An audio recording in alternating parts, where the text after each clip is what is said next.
தந்தை மகன் தூய ஆவியின் பெயராலே ஆமென். ஆண்டவர் உங்களோடு இருப்பாராக, உம் ஆன்மாவோடும் இருப்பாராக. இயேசுவில் பிரியமுள்ள சகோதர சகோதரிகளே, இன்று ஆண்டின் பொதுக்காலம் 25வது ஞாயிற்றுக்கிழமையில் நாம் இருக்கின்றோம்.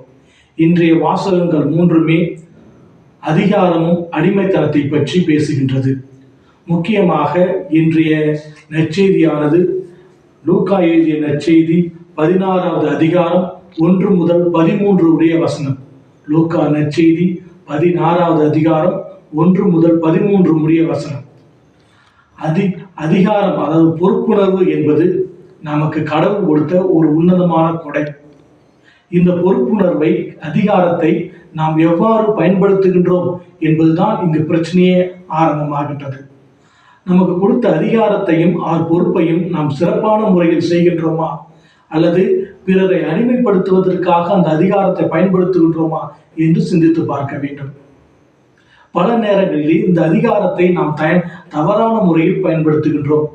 நமக்கு பிடித்தவர்களுக்கு ஒரு மாதிரியும், நம்மை பிடிக்காதவர்களுக்காக ஒரு மாதிரியும், நம்முடைய தேவைக்கு உதவியவர்களுக்காக ஒரு மாதிரியும், தேவையில் உதவாதவர்களுக்காக ஒரு மாதிரியும், ஜாதி மதம் மொழி என்று பார்த்து நாம் அதிகாரத்தை பயன்படுத்துகின்றோம். அன்புமிக்க சகோதர சகோதரிகளே, இந்த மாதிரி மக்களை, இந்த மாதிரி அதிகாரத்தை உபயோகம் செய்வர்களை இயேசு கடுமையாக சாடுகின்றார், சந்திக்கின்றார்.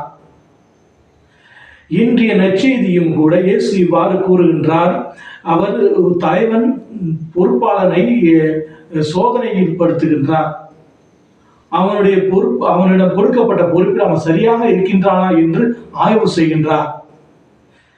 இதே போலதான் கடவுள் நமக்கும் ஒரு பொறுப்பை கொடுத்திருக்கின்றார். அண்ணன், தம்பி, தாய், தந்தை,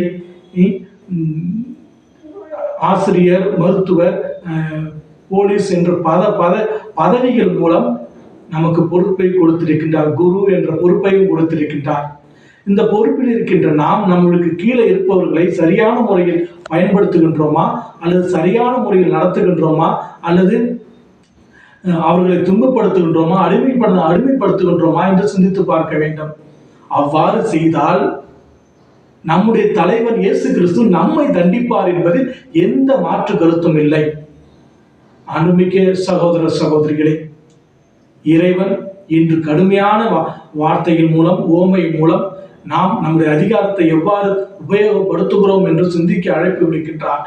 நாம் சிறப்பான முறையில் அதை செய்வோம். இறைவனோடு சேர்ந்து கரம் பிடித்து நடப்போம். இறைவன் நம்மை ஆசீர்வதிப்பார். எல்லாம் வல்ல இறைவன், தந்தை, மகன், தூய திரு ஆவி உங்கள் அனைவரையும் ஆசீர்வதிப்பாராக. ஆமென்.